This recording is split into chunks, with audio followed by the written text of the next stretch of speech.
निजी अस्पताल को भूमि लीज पर दी तो धरने पे उतरेगी कांग्रेस। मनाली ब्लॉक कांग्रेस अध्यक्ष अर्चन शर्मा ने आज मनाली में प्रेस वार्ता के दौरान कहा कि पतलीकुल में वन विभाग की 3.5 बीघा भूमि अगर निजी अस्पताल को दी तो मनाली ब्लॉक कांग्रेस धरने पे उतरेगी। उन्होंने कहा कि इस भूमि में नर्सरी लगाई जाती थी और आरओ का कार्यालय भी था, लेकिन इस भूमि को मंत्री गोविंद सिंह ठाकुर ने अपने पद के प्रभाव से परिवार से जुड़े ट्रस्ट के नाम करवा रहे हैं, जिसे कांग्रेस बर्दाश्त नहीं करेगी। तो आइए नजर डालते हैं इस रिपोर्ट पर। आज मनाली विधानसभा क्षेत्र से संबंधित मुद्दों पर मनाली ब्लॉक कांग्रेस कमेटी द्वारा प्रेस कॉन्फ्रेंस की गई। जो पतलीकुल में फॉरेस्ट डिपार्टमेंट की जगह है, उस जगह को मैं ये कह सकता हूं कि हमारे स्थानीय मंत्री श्री गोविंद सिंह ठाकुर जी के वन मंत्री कार्यकाल में उनके प्रभाव से ये जगह जो लगभग 3.5 बीघा है,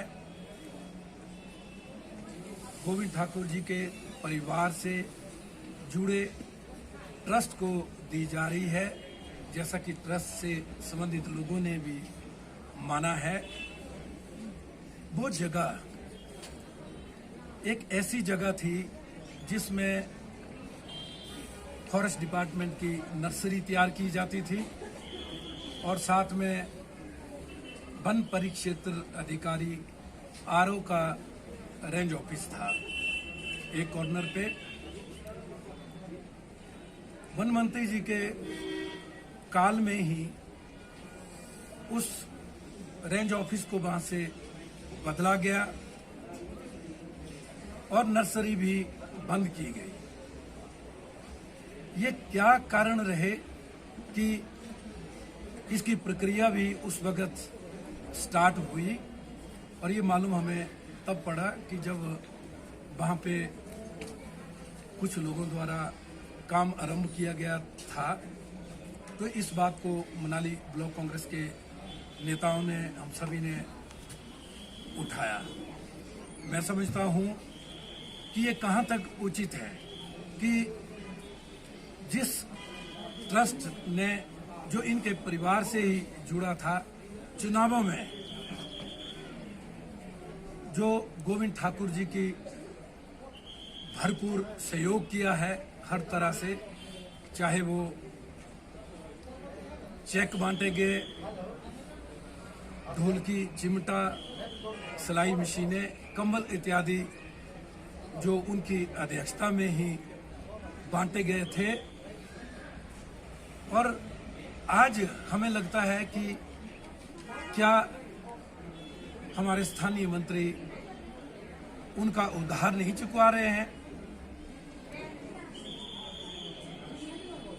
और हमारी जो एक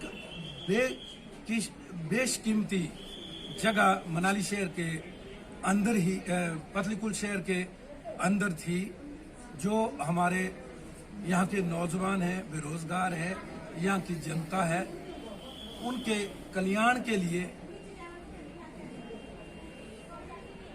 प्रयोग की जा सकती थी।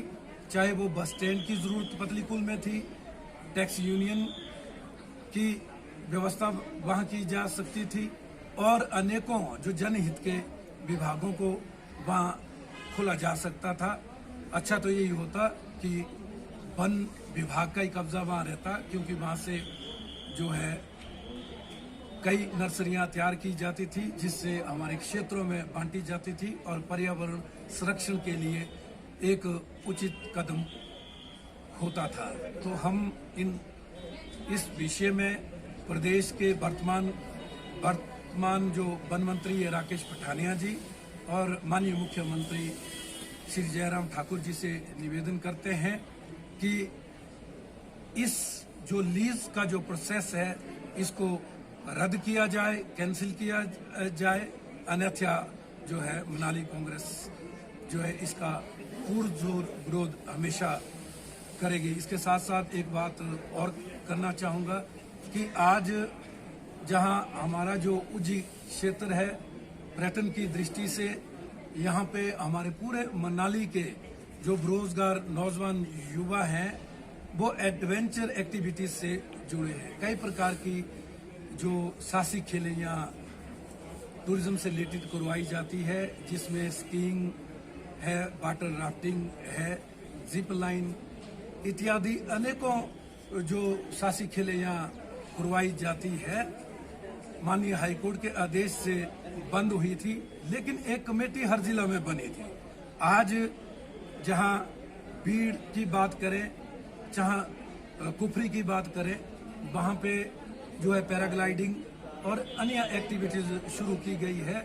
लेकिन हमारा जो ये क्षेत्र मनाली है और यहाँ हमारे यहाँ से मंत्री है, ये क्यों यहाँ नहीं करवा रहे हैं? हम इनसे मांग करते हैं कि कोविड काल में जो हमारे लोग और बेरोजगार हुए थे और अब कुछ समय मिल रहा है कि यहाँ पर टूरिस्ट आ रहे हैं बर्फ को देखकर और उनको रोजगार मिलना है, ये जल्द से जल्द करवाया जाए। और जिप लाइन को फॉरेस्ट डिपार्टमेंट द्वारा जो नोटिस दिए गए हैं उनका भी संज्ञान लिया जाए कि पहले किस तरीके से आपने वहां उनको अलाउ किया।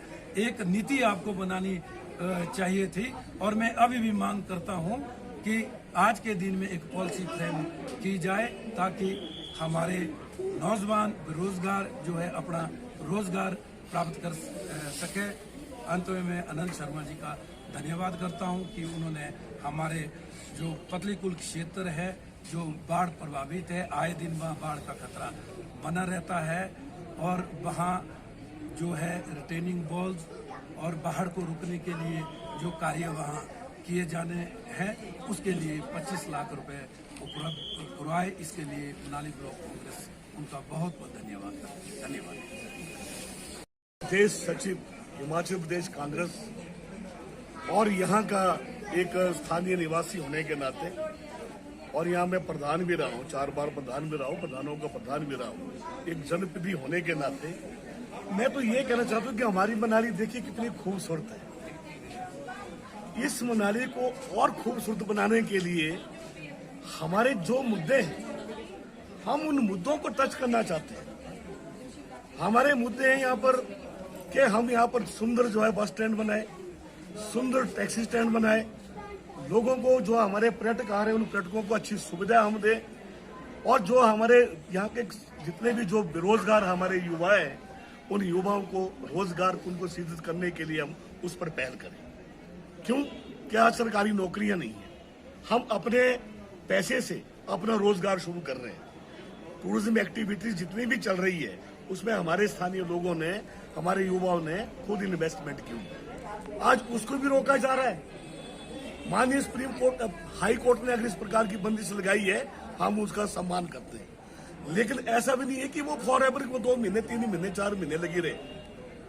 माननीय कोर्ट ने कहा कि जितनी जल्दी हो सके कमेटी बनाकर इसकी रिपोर्ट सबमिट करें और वहां पर एक्टिविटी शुरू कर दी जाए, जैसे कि और दूसरे हिमाचल प्रदेश के पर्यटन स्थलों में ये एक्टिविटी शुरू हो चुकी है। तो यहीं पर लोग लगा दी, इतने लोगों के आज जो रोजगार जो बंद कर दिया, आज बेचारे वो सड़कों पर बैठे हुए हैं।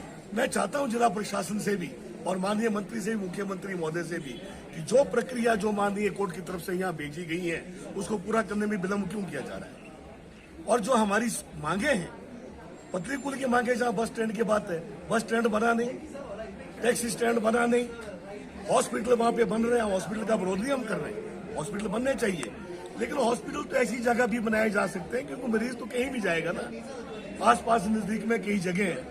असली में जो पतलीकुल में सबसे बड़ी डिमांड है टैक्सी स्टैंड बनाने की और बस स्टैंड बनाने की, जिसकी घोषणा कई बार जो है भारतीय जनता पार्टी के नेताओं ने, मंत्रियों ने, और यहाँ तो मुख्यमंत्री भी कई बार मना लिया है, उन्होंने भी की।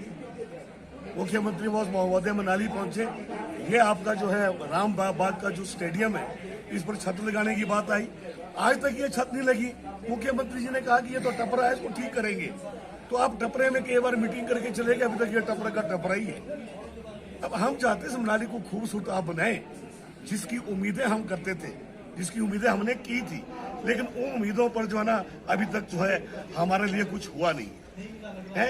जो चीज हमारे लिए जरूरत की चीजें वो आ नहीं रही है, जिस चीज की हमने कल्पना नहीं की है उसको लाया जा रहा है। तो मेहरबानी करके मैं तो यही कहना चाहूंगा कि इस मनाली को हमने बचाना है, इस मनाली के पर्यटन को बचाना है, यहाँ के बेरोजगार लोगों को रोजगार लाना है।